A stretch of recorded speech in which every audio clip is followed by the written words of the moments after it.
2, 1.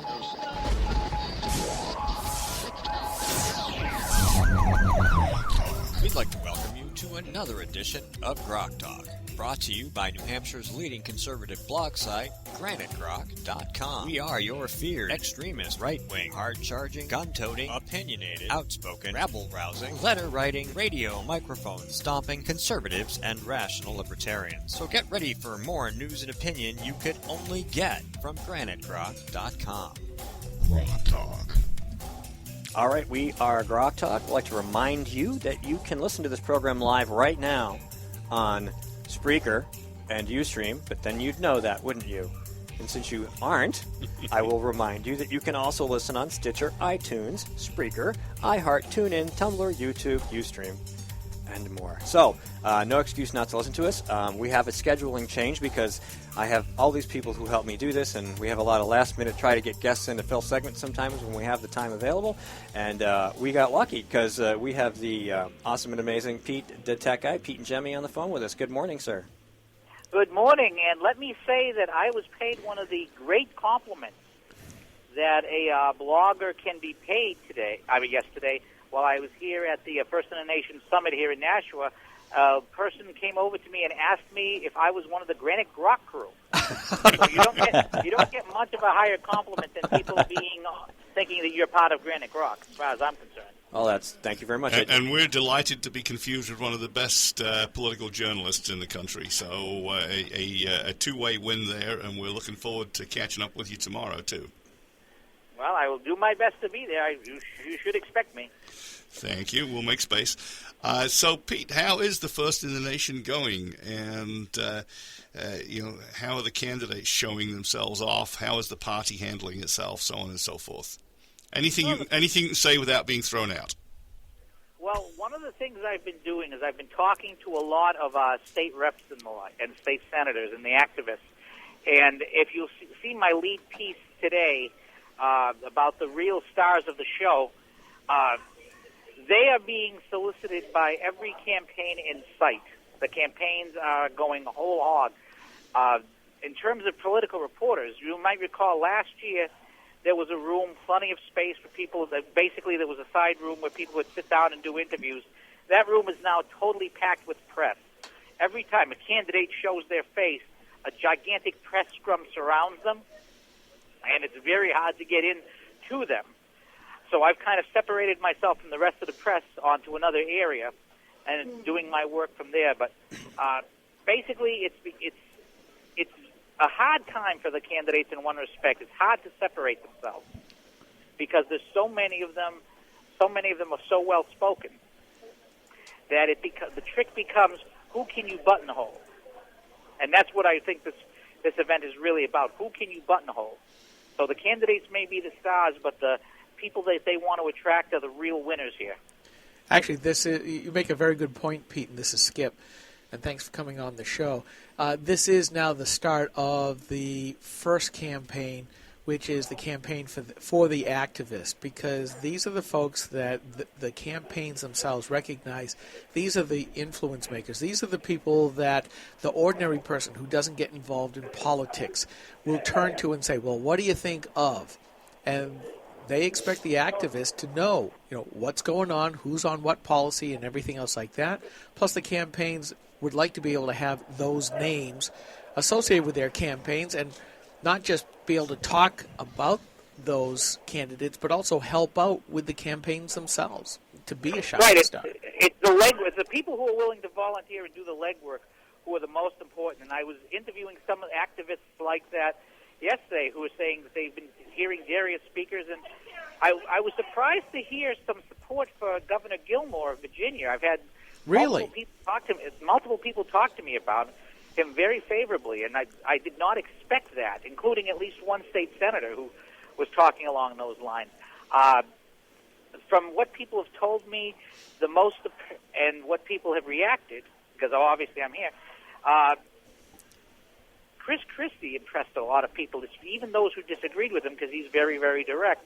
And from what I can gather here, you have to come up with answers. You don't have to always have the answer that I agree with, so to speak, but you always have to be able to make your case and make it unafraid. If you're wishy-washy here, you're not going to get anywhere. That's the bottom line. You have to mean what you say if you want to get some of these activists going for you. So what are you feeling from the activists? Who are they? You mentioned Gilmore, but do you find a number of people saying, "Oh, well, I'm going to go with this person or that person," or are they all still sitting back saying, "I'm going to wait and I'm going to wait until I meet them all 4 or 5 times and then I'll make a decision"? Most people are playing it very close to the vest. Just about everyone I've talked to has said that they've been approached by at least 4 campaigns. Wow. Sometimes as many as 6. And a lot of it's been quietly because nobody expects anyone to commit early. The interesting thing is I've talked to several of the Patriots Voice people who are big Santorum fans and some of the representatives who are big Santorum fans, and they're basically waiting on Rick Santorum. If he goes in, they're with him, and if he doesn't, then they're going to make up their minds. Of course, the Rand Paul contingent is always big at events like this. He'll be speaking today, so that's going to draw a lot of national attention. But most people are playing their cards close to the vest. Nobody wants to make a commitment now and lock themselves out. It's going to be interesting to see how it plays. Well, next question that begs the question: how do the campaigns know which activist to start asking? Because you said one person's been approached by 4 campaigns, another one 6. What's the scuttlebutt, or what are you seeing on the floor there that says the campaigns go, mumble, mumble, mumble, go talk to this person? How do they get to that point? Well, the first thing they do is all you have to do is look at the little badges. There's so many state reps here in New Hampshire that if you're a representative, if you're wearing a state rep badge, someone is going to approach you.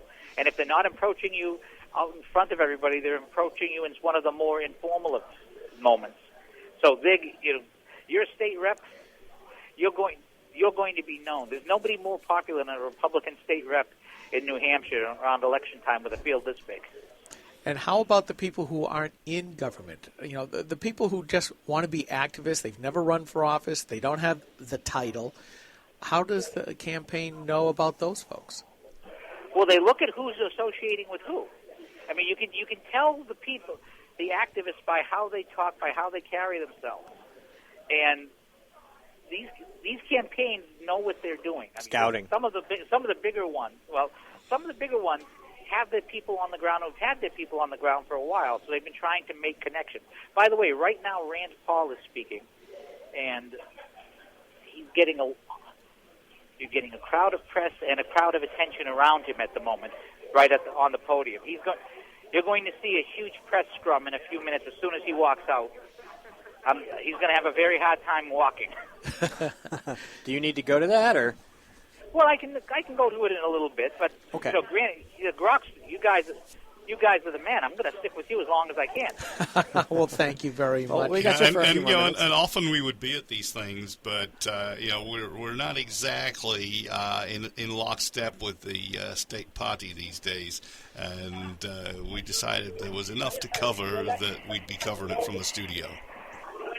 Well, it's ironic you mentioned that because the last interview I did yesterday was with Scott Brown, and the senator was kind enough to give me some of his time. And I've been very hard on Senator Brown, and I want to really compliment him that he was kind enough to give me time at the end of the day. And he said something very, very intelligent. As a person who campaigned and lost in New Hampshire, says you got to go in there, you got to visit the grassroots, you've got to go and buttonhole people individually at these small events if you expect to have a chance in New Hampshire. And while he was not as successful as he would like, that advice is still the best advice around. People expect you to sell yourself to them. You can't sit back and just hope for the air war to win the game. Yeah, it's like Iraq. And New Hampshire is like Iraq in that you cannot win with an air war alone. No. If you're going to win, you have to have a ground game. Exactly, and of course he recorded ads. In fact, the ads probably hurt him more than they helped him. The time with the grassroots is probably the most valuable. And I'm looking at the quote that you've got on your blog here. If you want to win in New Hampshire, you have to do the legwork and have an in with the local activists and voters. If you don't manage it, you won't get very far. I think that's very wise words from a guy who actually suffered a little bit from that strategy. And you know what? I ran into him last night, and he was exceedingly gracious. This is the guy that always asks after Mama and says, "I'm praying for her," and then winks and says, "But not for you, though." Well, I mean, you can disagree.